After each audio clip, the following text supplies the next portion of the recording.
ასტრიდ ლინდგრენის 2015 წლის ლიტერატურულ პრემიაზე წარდგენილი ქართული დუეტი 197 კანდიდატის სიაში მწერალი თამრი ფხაკაძე და ილუსტრატორი სოფო კინწურაშვილიც მოხვდნენ. ჯილდო 5 მილიონი შვედური კრონაა, რომელიც წელსაც ერთ ან რამდენიმე გამარჯვებულს გადაეცემა. მარიამ ყანჩაველი ქართველი მწერლისა და მხატვრის მოლოდინზე. არ იყოს ბიუროკრატიზმი, არ იყოს ზედმეტი მორალისტიკა, არ იყოს ზედმეტი პედაგოგიკა, ზედმეტი ტვინის ბურღვა, ასე ვთქვათ, ბავშვებისთვის, იყოს ყველაფერი ძალდაუტანებელი, ლაღი, მხიარული და თავისუფალი. ასეთია ყველა ბავშვისთვის განსაკუთრებული და საყვარელი მწერლის ასტრიდ ლინდგრენის სახელობის პრემიის კანდიდატებისთვის პირველი და ყველაზე მკაცრი მოთხოვნა.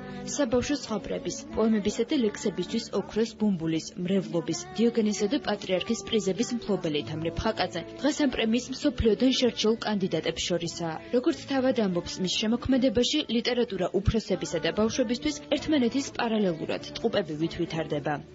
მე მაინც ვფიქრობ, რომ საპასუხისმგებლო უფრო არის საბავშვო. როცა აცნობიერებ იმას, რომ შენ რაღაცას წერი მისთანას რამაც ბავშვი უნდა აქციოს მომავალში მკითხველად და უნდა შეაყვაროს წიგნი, უნდა ჩართო ამაში ფანტაზია, სიუჟეტი, იუმორი, სილაღე, ყველაფერი, რაც ბავშვისთვის მნიშვნელოვანია. ბავშვმა არ უნდა მოიწყინოს. ბრუნდები ბავშვობაში და იქიდან უყურებ.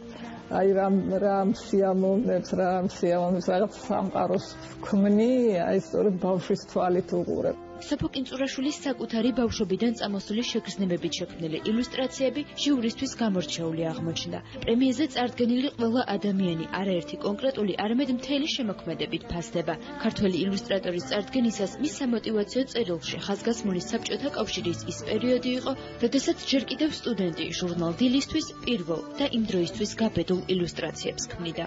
დიდი ამბავი ატყდა მაშინ, იმიტომ რომ ჩემი ილუსტრაციები ძალიან გამოირჩეოდა და ჩემი კონკურსილები და ოქტომბრელებისგან პრესაში საშინელად მოამზღავნენ.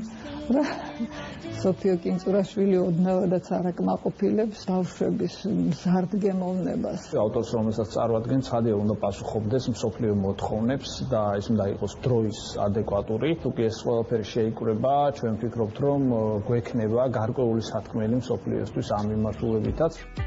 კანდიდატების სიასა და მათ შემოქმედებას 12-კაციანი ჟიური ნახევარი წლის განმავლობაში განიხილავს. მარტში ქალაქ ბოლონიაში საბავშვო წიგნის ფესტივალზე კი ასტრიდ ლინდგრენის პრემიის ერთი ან რამდენიმე გამარჯვებულის ვინაობა გახდება ცნობილი.